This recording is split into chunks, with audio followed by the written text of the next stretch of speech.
गौतम बुद्ध ने कहा था कि एक भयंकर जंगली जानवर की तुलना में एक धोखेबाज और दुष्ट दोस्त से अधिक डरने योग्य है, क्योंकि जानवर केवल आपके शरीर को ही हानि पहुंचाता है, लेकिन एक कपटी और धोखेबाज दोस्त आपकी बुद्धि को हानि पहुंचाता है। केवल एक बुरे दोस्त ही आपको उस स्थिति तक पहुंचा सकता है जहां आपको ऐसा लगता है कि ये दुनिया बहुत खराब है, यहां रहने का कोई फायदा क्या है।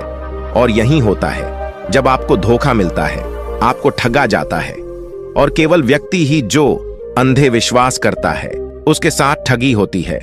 हम किसी को सीधे विश्वास नहीं करते हैं, विश्वास धीरे धीरे बढ़ता है, लेकिन समय के बाद यह विश्वास इतना मजबूत हो जाता है कि हम उस व्यक्ति के सामने अपनी आंखें, कान और मन बंद कर देते हैं।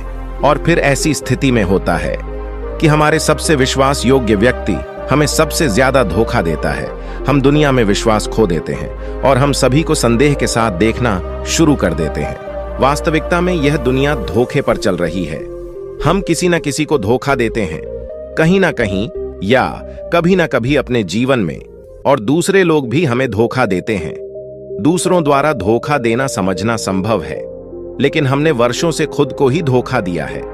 हम अपने आप को ऐसी बातों को मनाते हैं ताकि हमें सच्चाई का सामना ना करना पड़े, और हम अपने छोटे से दुनिया में खो जाते हैं। धोखा या विश्वासघात एक दो धारी तलवार की तरह होता है। हमें ऐसा लगता है कि हम दूसरे व्यक्ति को धोखा देकर उसे बेवकूफ बना रहे हैं, लेकिन यह कपटी तलवार हमारे सामने खड़ा व्यक्ति का गला उतना ही काटती है जितना कि ये हमारे गले को भविष्य में काटती है। आज की बौद्ध गति से आप यह जानेंगे कि हम धोखे और विश्वासघात से खुद को कैसे सुरक्षित रखें, और इस वीडियो के अंत में हम 10 ऐसे संकेत के बारे में सीखेंगे जो एक ठग और झूठा में पाए जाते हैं। एक जवान लड़का बहुत क्रोधित हालत में था और वह बकर के जरिए स्वयं हत्या करने की सोच रहा था। जब वह पहाड़ी के शिखर तक पहुंचा तो उसने चिल्लाया, ये दुनिया इतनी बुरी क्यों है? यहाँ सब इतने स्वार्थी क्यों हैं? क्या मेरे जीने का कोई मतलब नहीं है? उसी पहाड़ी के शिखर पर एक बौद्ध सन्यासी ध्यान में लीन था। उस जवान लड़के की उच्च आवाज सुनकर उसने संचय के साथ उठ गया। उसे एकदम समझ में आया कि यह जवान लड़का यहां स्वयं हत्या करने आया है। जब वह जवान लड़का पहाड़ी से कूदने वाला था, तभी बौद्ध सन्यासी ने उसका हाथ पकड़ा और बौद्ध सन्यासी ने उसे पीछे खींचा और कहा, क्या हुआ? क्या आगे का रास्ता खत्म हो गया है? जवान लड़का ने कहा, कौन सा रास्ता? यहां कोई रास्ता नहीं है। मैं यहां से कूदकर स्वयं हत्या करने जा रहा हूं। बौद्ध सन्यासी ने कहा, हर किसी को एक ना एक दिन मरना होता है, लेकिन तुम इतनी जल्दी में क्यों हो? जवान लड़के ने कहा, क्योंकि यह दुनिया जीने के लायक नहीं है। यहां सभी स्वार्थी और धोखेबाज हैं। मैंने जिस पर भरोसा किया वो सभी ने मुझे धोखा दिया। मेरा अपना भाई ने मुझे धोखा दिया, मेरा दोस्त मुझसे धोखा दिया, लेकिन आज यह सब बहुत ज्यादा हो गया है। मेरी पत्नी भी मुझसे धोखा दिया। उसने एक अमीर व्यापारी के साथ फरार हो गई। इतने धोखे मिलने के बाद अब मुझे इस दुनिया में जीने का कोई मतलब नहीं है। एक स्वार्थ दुनिया में किसी पर भी भरोसा नहीं किया जा सकता, इसलिए मैं स्वयं हत्या करने जा रहा हूं। बौद्ध सन्यासी ने कहा, क्या तुम स्वार्थी नहीं हो? क्या तुम पर भरोसा किया जा सकता है?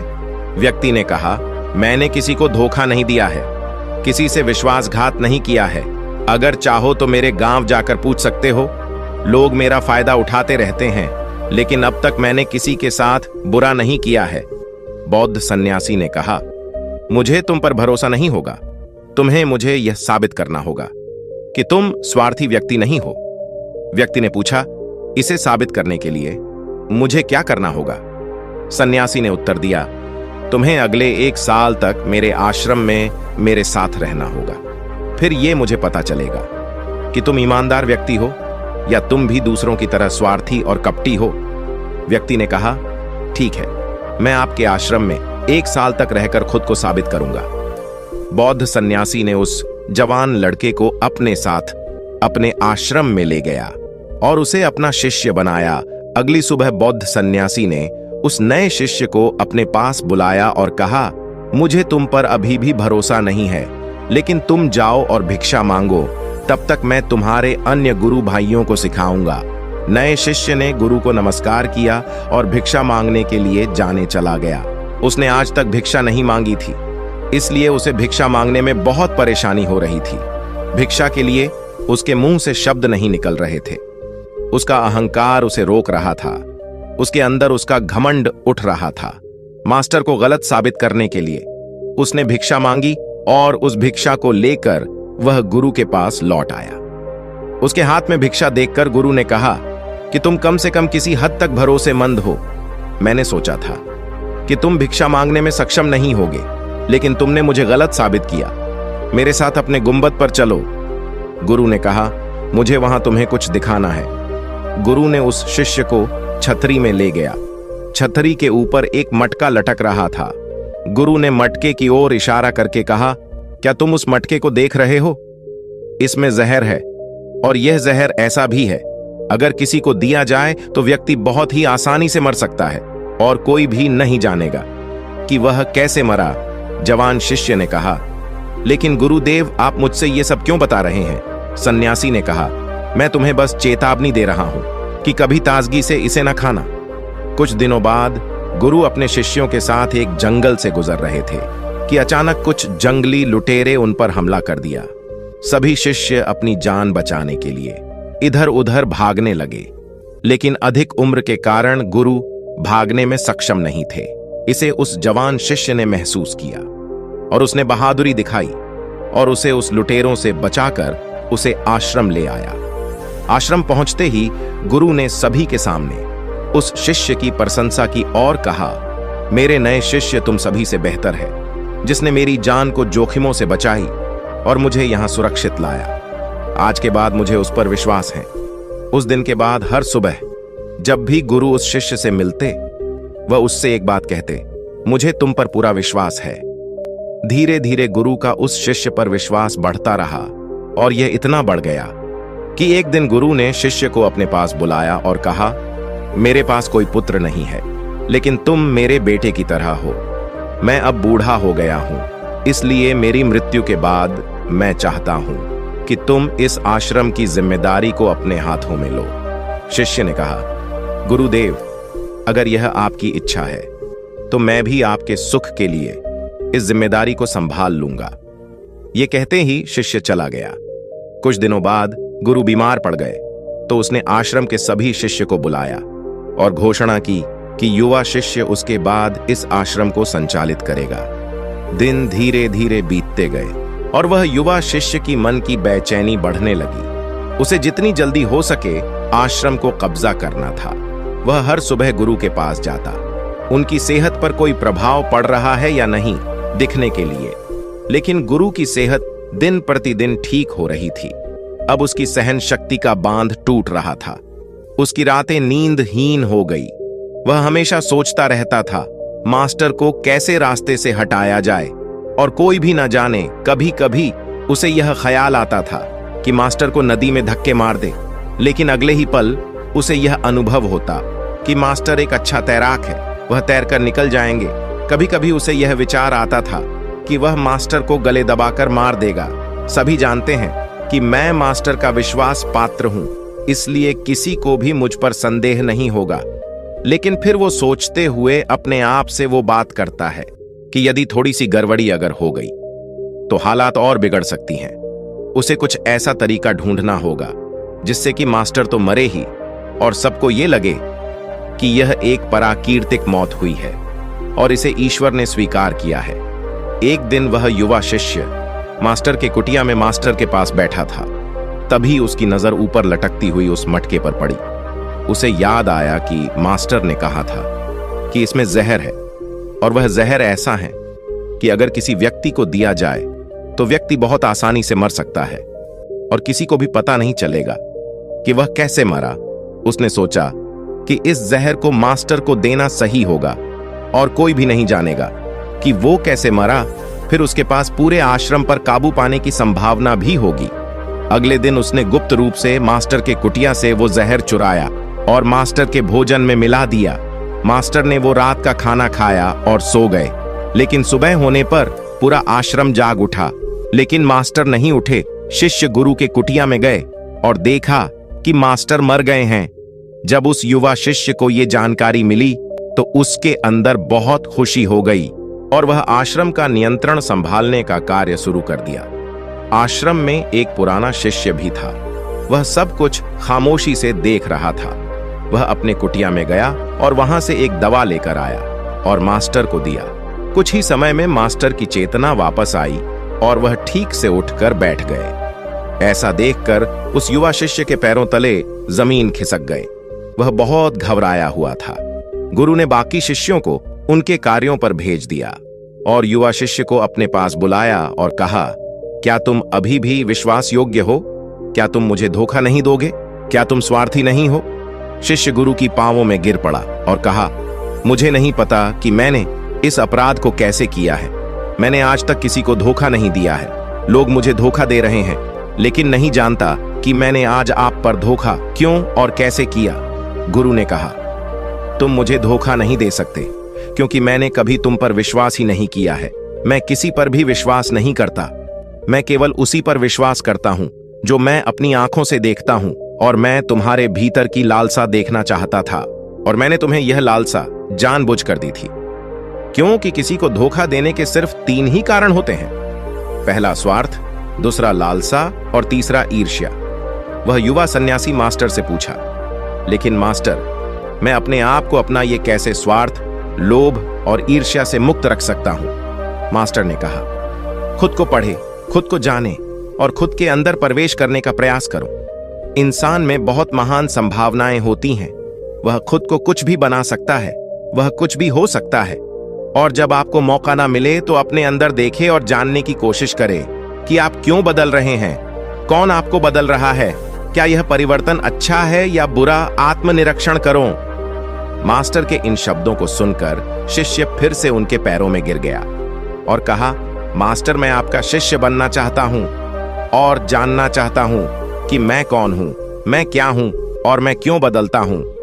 मास्टर ने कहा, हमारे आसपास ऐसे बहुत सारे लोग हैं और बहुत सारे ऐसे लोग रह चुके हैं जो इसका उदाहरण है, जो कभी अपने स्वार्थ, लोभ और ईर्ष्या के कारण किसी को धोखा नहीं दिया है। वह किसी का विश्वासघात नहीं करते। एक व्यक्ति तभी किसी को धोखा देता है जब उसे लगता है कि कोई नहीं देख रहा है कि वह क्या कर रहा है, और भविष्य में कोई नहीं जानेगा कि वह जो कर रहा है सही है। पकड़े जाने के बाद वह अपनी सुरक्षा के लिए अधिकतर तर्क देता है कि मैं कुछ नहीं कर सका, यही आखिरी राह थी, मुझे मजबूर किया गया था। लेकिन यह धोखा देने के पीछे की सच्चाई है जो हर विश्वासघात के पीछे छुपी होती है, लेकिन फिर भी व्यक्ति ये जानबूझकर करता है। मास्टर ने शिष्य की आंखों में देखते हुए कहा, याद रखें, हम किसी को धोखा देने पर हमें उसकी आंतरिक अभिज्ञान को चोट पहुंचाते हैं और वह इतनी बुरी तरह चोटित हो जाता है कि फिर वह किसी पर भरोसा नहीं कर पाता। वह अंदर से बहुत ही दुखी और अकेला महसूस करने लगता है। इसलिए यदि आप चाहते हैं कि कोई आपको धोखा ना दे, तो आप अपनी आंखें, कान और मन को खुले रखें। लोगों पर विश्वास करें, लेकिन इतना विश्वास मत करें कि वे आपका फायदा उठाने लगे। हमेशा अपने सबसे महत्वपूर्ण कार्यों पर नियंत्रण में रहे और कभी कभी खुद को जांचते रहे, क्योंकि जिस धोखे को आप टालना चाहते हैं, क्या आप किसी दूसरे के साथ वैसा ही धोखा कर रहे हैं?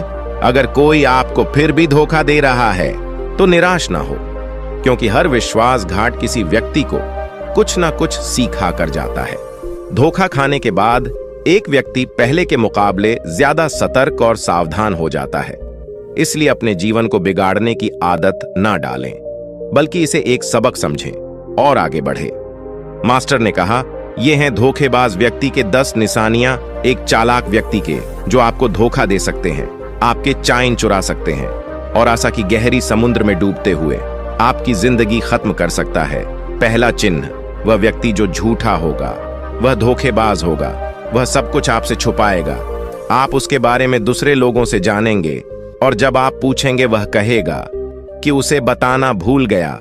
उसके साथ बहुत समय बिताने के बावजूद आप उसके बारे में ज्यादा नहीं जान पाएंगे। वह आपके बारे में क्या सोचता है, उसकी जिंदगी में क्या चल रहा है, यह आपको हमेशा भ्रमित करेगा, क्योंकि वह सब कुछ आपसे छुपाएगा, क्योंकि वह सच्चा आदमी है ही नहीं। एक सच्चा आदमी को अपने बारे में बताने से कोई परेशानी नहीं होती। वह आपके साथ लगभग सब कुछ साझा करता है। लेकिन एक धोखेबाज बहुत सतर्कता से चलता है। इसलिए हमें इन बातों पर ध्यान देना चाहिए। जिनके साथ हम एक संबंध में हैं, जिनके साथ हम अपने जिंदगी का विश्वास और प्यार का सौदा करने जा रहे हैं, क्या वह हमारे साथ अपने जीवन की पूरी कहानी साझा करता है या नहीं? क्या वह बातें हमसे छुपाता है? अगर वह छुपाता है तो वह व्यक्ति एक बड़ा धोखेबाज है। दूसरा चिन्ह, वह व्यक्ति जो धोखेबाज हो या हमारे साथ सच्चा प्यार नहीं है तो वह हमारी परवाह नहीं करेगा। हम उसकी परवाह कितनी भी करें, हम उसके लिए कुछ भी क्यों ना करें, लेकिन वो हमारी परवाह बिल्कुल भी नहीं करेगा। और यह एक बार ही नहीं दिखेगा, बार बार दिखेगा, लेकिन हम इसे नजरअंदाज करते हैं। ये हमारी गलती है, क्योंकि हमारे मोहित होने के कारण हम अपनी आंखों के सामने सच्चाई को नहीं देख पाते। ये हमारी गलती है। अगर हम थोड़ा सावधानी से ज्यादा देखने की कोशिश करें तो हमें पता चलेगा कि वह हमारी परवाह नहीं करता। तीसरा चिन्ह, एक धोखेबाज व्यक्ति भी बड़ा झूठा होता है। उसके शब्द उसके आपसी मेल नहीं खाते, उसकी जीभ बदलती रहती है। वह अपने वचनों को नहीं निभाता, लेकिन हम उसकी झूठे में फंस जाते हैं, इसलिए हम उसे पहचान नहीं पाते। चौथा चिन्ह, एक धोखेबाज व्यक्ति हमारे मुख पर प्रशंसा और सराहना हमारे सामने करेगा, लेकिन वह कभी भी हमारी प्रशंसा नहीं करेगा और हमें सम्मान नहीं करेगा, चाहे हम उसके लिए मर जाएं। वह हमें कभी सराहना नहीं करेगा और हमें उतना महत्व नहीं देगा जितना कि हम अपनी जिंदगी में देते हैं, क्योंकि वह हमें एक दिन धोखा देगा। इसलिए यह बेहतर है कि हम सतर्क रहे, पहले ही बहुत धोखे खा चुके हैं। पांचवा चिन्ह, वह कहते क्या है, उस पर आपको ध्यान देने की वजह उनके कार्यों पर ध्यान केंद्रित करें। बात करना बहुत आसान है, लेकिन करना बहुत ही मुश्किल होता है और अधिकांश लोग इन बातों पर फंस जाते हैं। इसलिए चाहे वह आपसे कितनी भी बातें करे, आपके साथ कितने वादे करे, जब तक वह उसे दिखाने का प्रदर्शन नहीं करता तब तक उस पर विश्वास ना करें। छठा चिन्ह, यह अक्सर प्यार के संबंध में देखा जाता है कि यह धोखेबाज व्यक्ति उस व्यक्ति को कैसे पकड़ता है जो उससे प्यार करता है, जैसे कि उसके सामने हमेशा उपलब्ध होता है। वह कहीं नहीं जा रहा है, वह उसके लिए यहां रहेगा। उसे ना तो सम्मान करेगा और ना ही सम्मान देगा, और अगर सम्मान के लिए विनती की जाए तो वह उसे और अधिक अपमानित करेगा। यदि आपको संबंध में किसी से विनती करनी हो तो मुझसे समझो कि उसमें आपके लिए प्यार नहीं है। जो वास्तव में आपसे प्यार करता है वह चाहेगा कि आपके साथ अधिकांश समय बिताए, जिससे आप समय के लिए विनती करें। समझो कि उसमें आपके लिए प्यार नहीं है। सातवां चिन्ह, वह हर चीज के लिए समय निकाल सकता है, लेकिन कभी भी आपके लिए समय नहीं निकालेगा। वह अपने जीवन में आपके लिए कुछ भी नहीं छोड़ेगा, लेकिन आपको कभी नहीं छोड़ेगा। वह तभी आपसे बात करेगा जब उसे मन करेगा, ना कि जब आपको उनकी जरूरत होगी। वह आपको किसी और के साथ बदल सकता है, लेकिन आपके लिए कुछ नहीं बदलेगा, ना तो उनकी आदतें, ना ही उनका स्वभाव और ना ही उनकी सुविधा। आठवां चिन्ह, वह कभी भी आपको आपके प्रति समर्पित और आज्ञाकारी नहीं होगा। जैसा कि हम आपके साथ हमेशा रहेंगे, चाहे जो भी हो, हम समर्थन करेंगे, चाहे जैसा भी समय हो।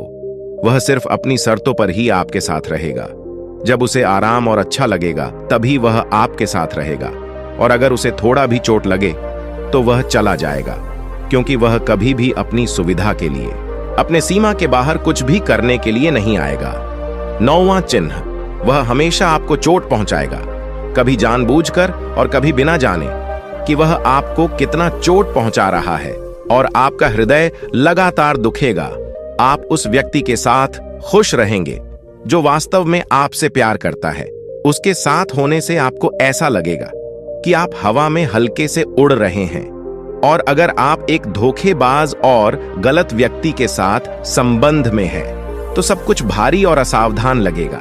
ऐसा लगेगा कि कुछ गड़बड़ है। अंदर से एक आवाज आएगी कि यह संबंध आपके लिए सही नहीं है, और यदि इसे सुनने के बावजूद आप इसे नजरअंदाज करते हैं तो यह आपकी गलती होगी। 10वां चिन्ह, आपके जीवन में वे कहीं नहीं है। आपके जीवन में उनकी कोई विशेष जगह नहीं है।